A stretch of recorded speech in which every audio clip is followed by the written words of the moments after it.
ওনার স্বামী হলো আবু সালামা। মজার ঘটনা খেয়াল করে শুনেন।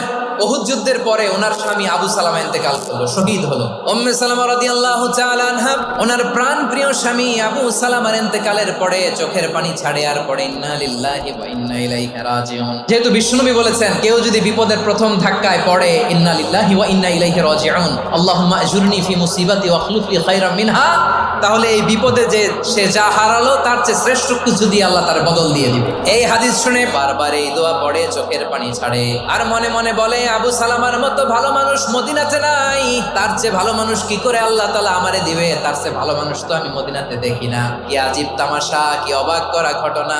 কিছুদিন পরে দেখা গেল স্বয়ং বিশ্ব নবী উম্মে সালামাকে বিয়ের প্রস্তাব পাঠিয়েছে। উনি রাজি হয়ে গেলেন, বিয়ে হয়ে গেল, উনি হয়ে গেলেন উম্মুল মুমিনিন, আমাদের মা, পুরো মুসলিম উম্মার মা। চিৎকার করে বলেন আল্লাহু আকবার।